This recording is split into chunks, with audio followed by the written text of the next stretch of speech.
Porque, como dije, más del 60 al 70% del creyente entiende qué es el avivamiento. Comprende que el avivamiento simplemente es danzar y hablar lengua. Eso está excelente, eso es importante. Pero cuando nosotros comenzamos a analizar desde las bases bíblicas qué representa un verdadero avivamiento, la Biblia da respuesta explícita que rompe todo paradigma o rompe todo pensamiento en cuanto al avivamiento actual. Entonces, ¿qué es el avivamiento? ¿Qué es un verdadero avivamiento? Es un despertar o renovación espiritual profundo.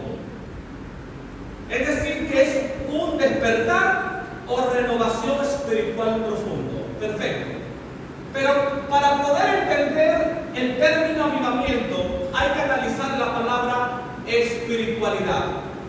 Cuando nosotros de manera exhaustiva analizamos el término espiritualidad, estamos hablando que es el 50% de la oración y el 50% del estudio bíblico.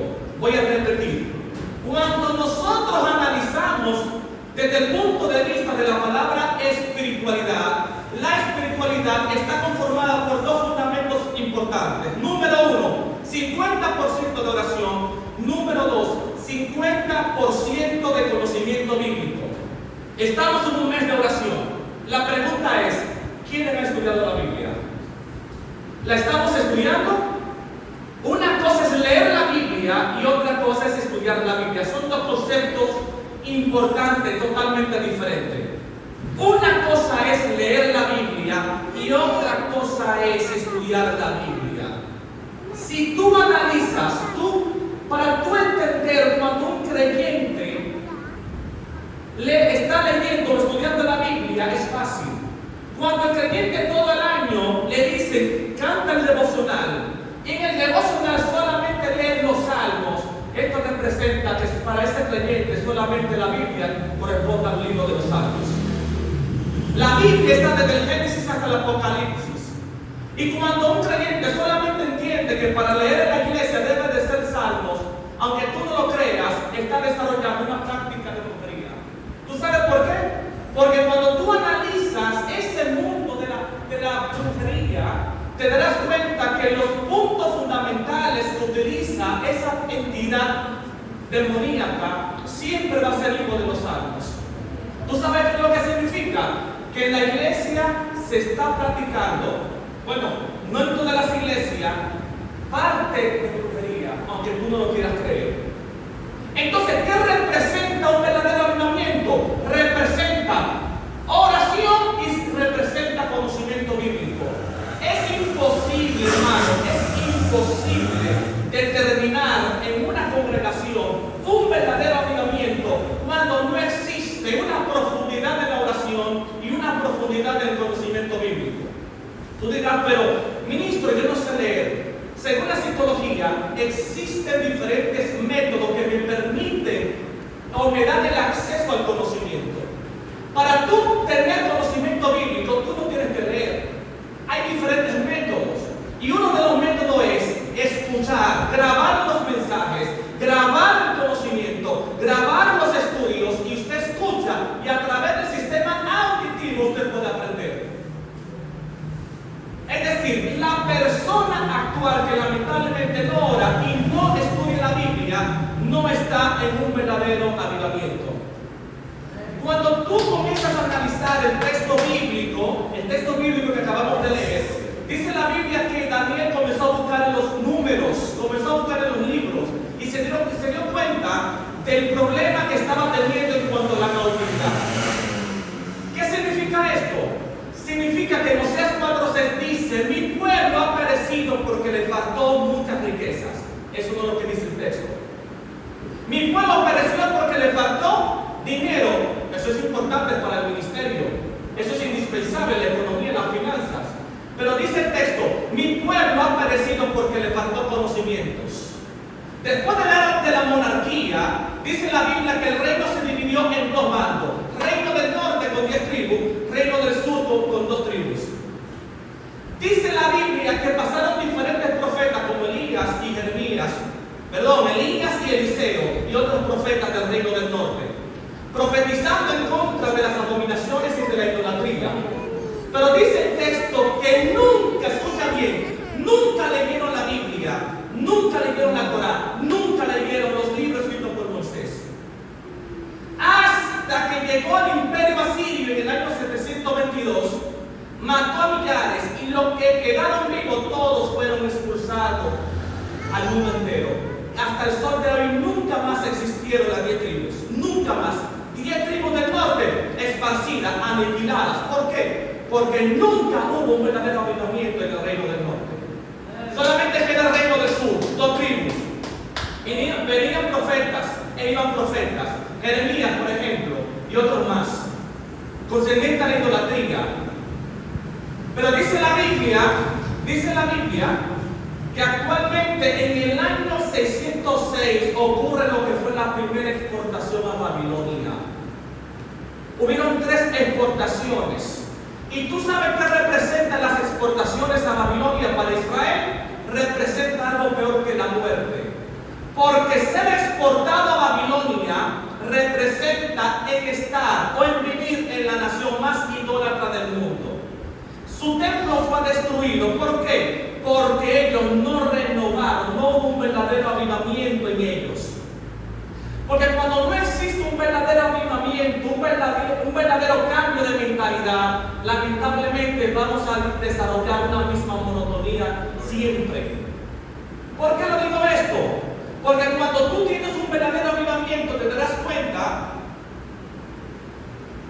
cuenta cuál fue el propósito principal por el cual los diáconos fueron creados. ¿Qué dice el libro de los Hechos? Dice la Biblia que los diáconos fueron desarrollados con el propósito principal ¿de qué? De ayudar a los huérfanos y a las viudas, es decir, asuntos ¿qué? Sociales. Entonces, cuando tú le preguntas que cuál es el objetivo principal a un diácono, bueno, no a todos, a algunos, que cuál es el propósito principal de la formación de los diáconos, te va a decir otras cosas menos lo que dice la Biblia. Oye, que esto es importante. Cuando en una iglesia no existe un verdadero cambio intelectual, un verdadero avivamiento bíblicamente, no vamos a saber evangelizar. ¿Quiénes evangelizan? Más del 90% de los evangélicos no sabemos evangelizar. Y se lo voy a comprobar por qué. Y de esta manera nunca va a haber un verdadero avivamiento. Porque la mayoría de nosotros los evangélicos sabemos entregar tratados. Dijo una vez un maestro de España, Elvis Carballosa, decía, una cosa es evangelizar y otra cosa es entregar tratados. El hecho de que yo entregue tratados no representa, hermano, no representa la verdadera evangelización. ¿Y qué es la verdadera evangelización? Porque cuando una iglesia no sabe el concepto de evangelización, no tiene verdadero avivamiento. Porque uno de los trabajos importantes de la iglesia, un mandato de Cristo, es la evangelización.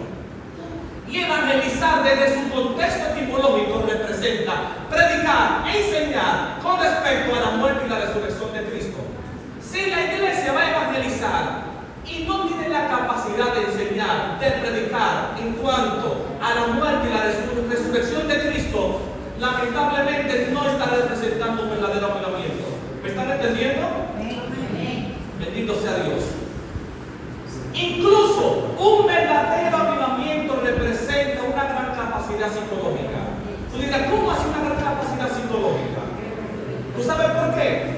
Porque si tú te das cuenta, cada individuo que se congrega en la iglesia tiene pensamientos y comportamientos diferentes. Y un líder, un presidente de caballero, de dama, tiene que tener la capacidad psicológica para entender cuál es el comportamiento del joven, si el joven tiene problemas de actitud o si el joven tiene problemas emocionales, porque por la falta de madurez y de conocimiento psicológico confundimos los problemas emocionales como con problemas espirituales y automáticamente vienen los creyentes y atacan a los jóvenes. Un error en la iglesia, hermanos. ¿Tú sabes qué significa?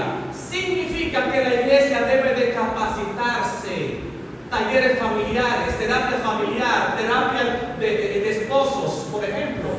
Tiene que haber un verdadero avivamiento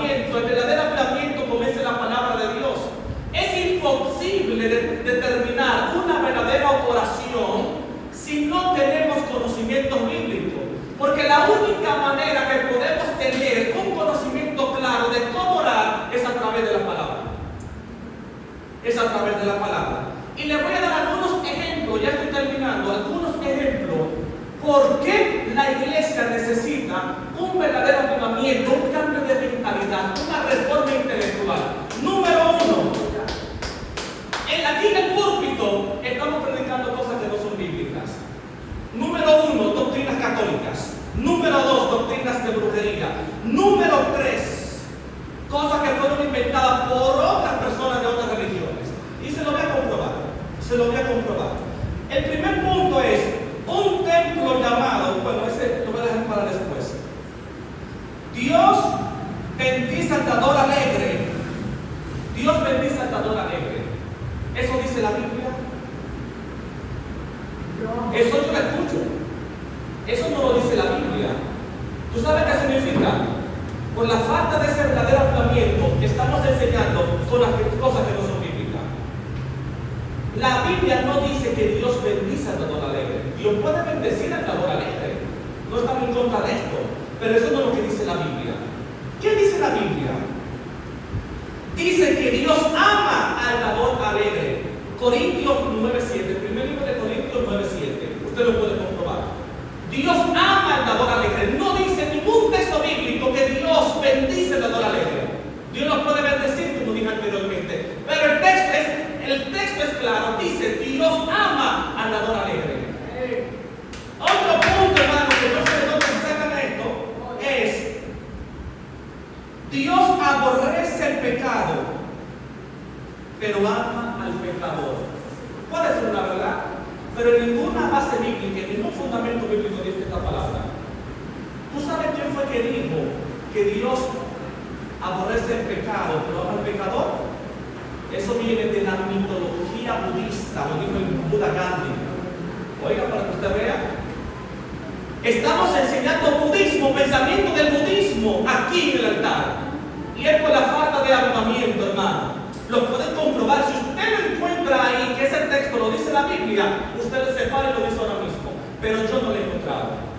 Solo digo Gandhi, un budista, un monje budista, lo dijo desde la India. Y el budismo es una mitología, es una teología, es un sistema religioso totalmente politeísta, pagano, idólatra, que entiende que Cristo no es el rey, entiende que el Buda es el Dios de los dioses. Estamos enseñando doctrinas budistas, hermano. Estamos enseñando budismo. Porque cuando tú analizas Salmo 5:4 al 5, Salmo capítulo 7 y Salmo capítulo 134 al 6, vas a entender que dice la Biblia que Dios está airado siempre con aquellos que practican la iniquidad. Eso dice la Biblia. Le digo a ustedes que el compromiso es con Dios. Eso dice la Biblia. Estamos enseñando doctrinas del budismo en las iglesias, en muchísimas iglesias.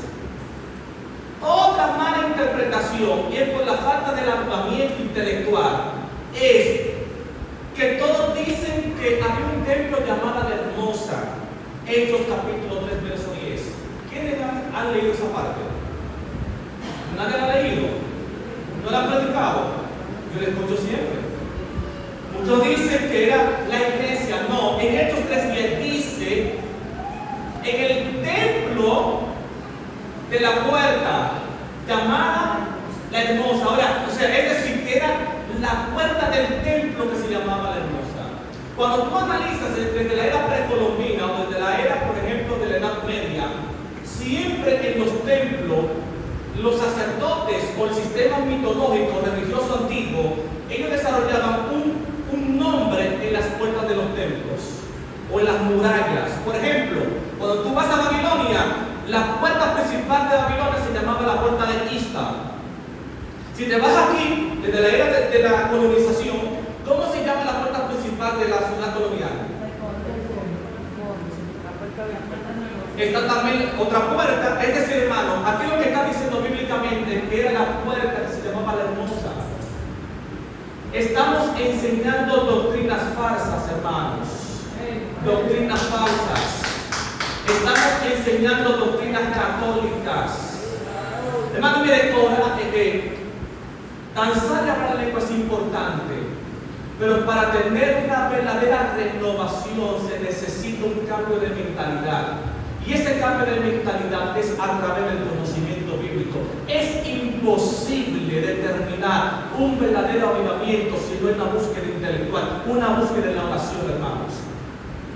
En este mes de la oración, ¿cuál es el deber de nosotros? Orar, pero también estudiar la palabra. Una vez un maestro dijo que orando tú hablas con Dios.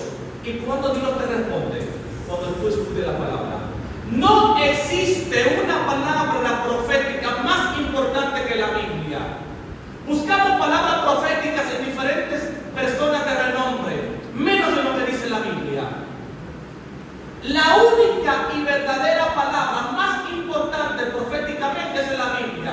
¿Por qué? Porque para tú poder entender los tiempos, para tú poder entender el sistema geopolítico de los Estados Unidos en la actualidad, es a través de la Biblia. Todo está implementado, todo está plasmado de manera literaria.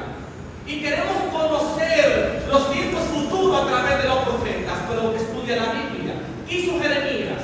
Jeremías, buscando los rollos, pudo entender que eran 70 años de cautividad y entendió las causas. ¿Pero a través de qué? ¿De otro profeta? No. A través de que él estudió el conocimiento bíblico, a través de la Torá, a través del Antiguo Testamento. Él pudo analizar y ese conocimiento pudo germinar y entendió que simplemente eran 70 años de cautividad. Ahora, ¿qué yo le exhorto a la iglesia, hermano? Le exhorto que si estamos en un mes de oración, no solamente es oración, también es estudiar la Biblia. Ahí está la verdadera renovación. ¿Tú sabes por qué? Porque cuando somos renovados por el Espíritu a través de la oración y a través de la Biblia, tú no le dirás amén a todo